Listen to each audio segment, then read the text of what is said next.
I'm János Földessy, a professor emeritus, old educator here in the university, and a geologist.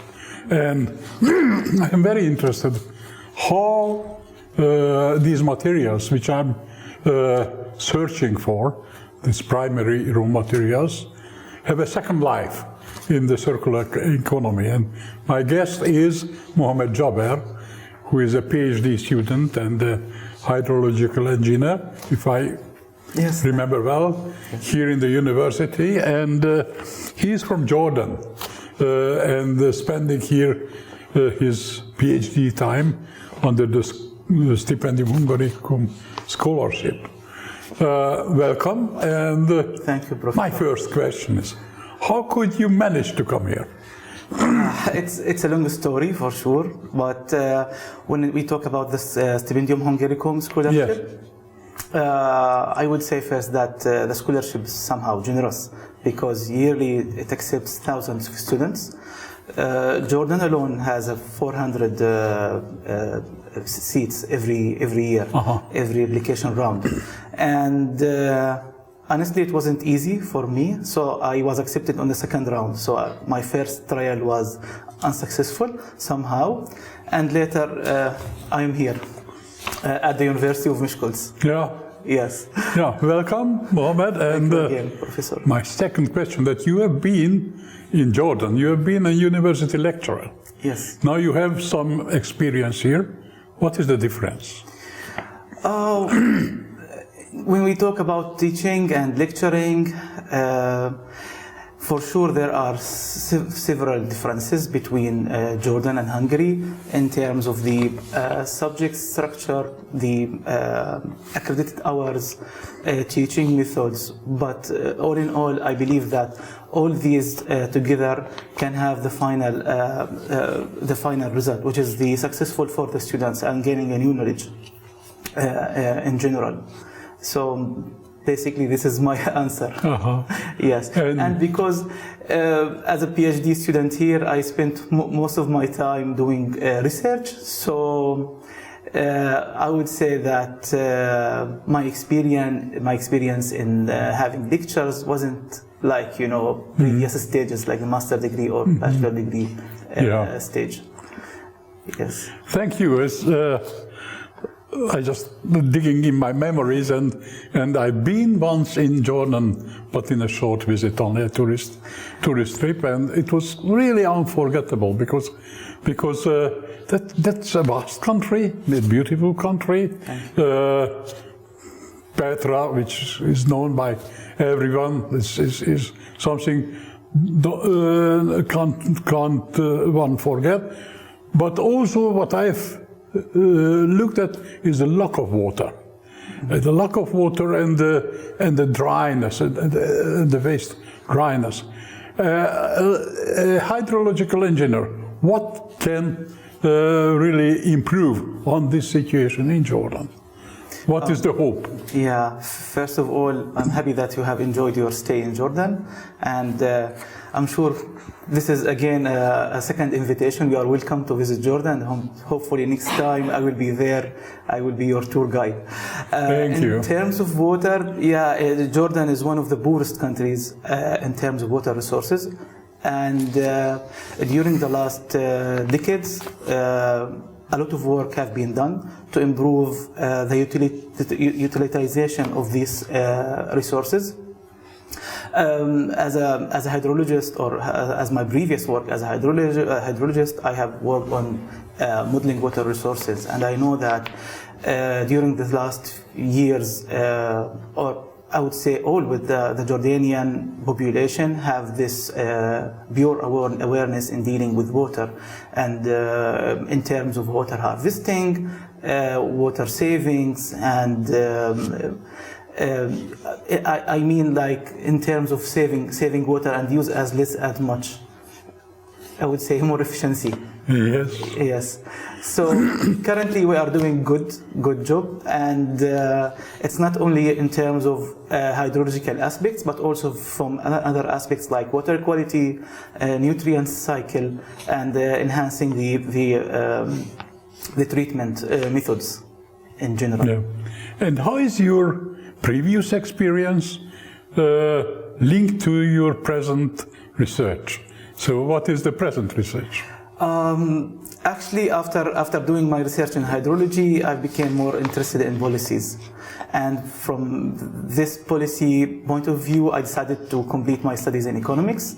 So now I'm not doing the modeling and this field work again. I'm more like studying the economic aspects of the environment, specifically in energy.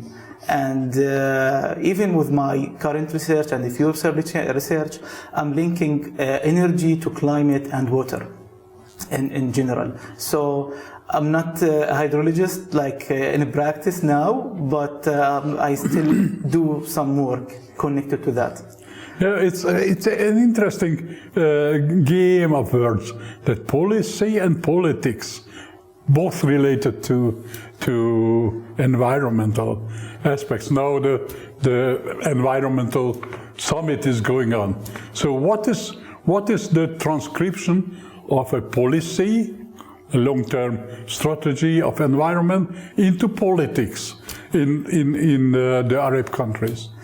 So, in terms of Arab countries, if we look closer at the map, we will find a lot of differences, because of the Middle East region has a variety of environments, ecosystems, and natural resources. And we can see that, for example, Gulf countries have more oil and gas, while some other countries are poorer, such as Jordan. So we depend highly on importing our energy resources. So we are trying to apply new plans to harness renewable energies, such as wind and solar energy. Yes, but you mentioned wind and solar. Why don't you mention the geothermics? Because when I went down from the top down to the Dead Sea, there were a lot of faults, and they were just steaming with hot water and hot energy. Yes, you are right, but maybe because of technical or other engineering aspects, it is still ongoing. Maybe to study the situation and how to use of these resources. But also I also add to the solar and wind the oil shale. We have now many projects that extract the oil shale from oil shale, yeah, yes, it's for energy production. Super interesting. Yes, it's super interesting, because the other guys have got the reservoir oil, and this oil shale can overtake the other petroleum-rich countries. For the Jordanian, for energy production. Yes, I think Jordania has got the best value, the best treasure is the peace. I think one of the most peaceful countries all in the Middle East. So that was my personal impression when I got there. But also when I passed by the bus, and there was a Bedouin wedding, and I've just seen the plastic bags flying over the road.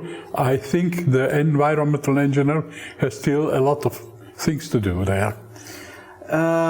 You are right. Usually in these kind of weddings, it can be that there is a highly use of materials, and if you can see plastic bags, but usually after the next day or after the wedding ends during the night, people will clean the area, because when they have hundreds of guests, it will be chaotic somehow, and they have to wait a bit to start cleaning.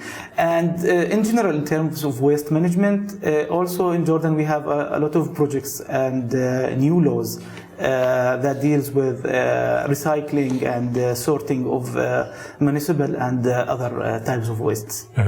Still one of my best coffee in my life with the cardamom. I've got in Amman, so I never forget that. I'm happy to know that. Yeah. It's very okay, so if we just make a summary and try to make a resume, what will be the most important thing which you will take home after your completion of PhD?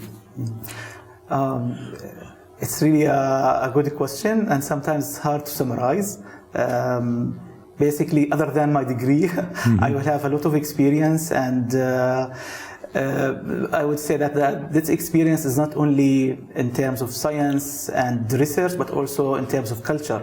Yeah. So I will take with me many memories about Hungary, Hungarian culture, landscape, and friendships.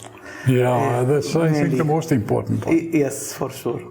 Oh, thank you very much, Mohammed. So, Thank you very much. And I hope you will get a successful PhD defense. Thank you very much for having me. Also a successful journey home. Thank you. Thank you.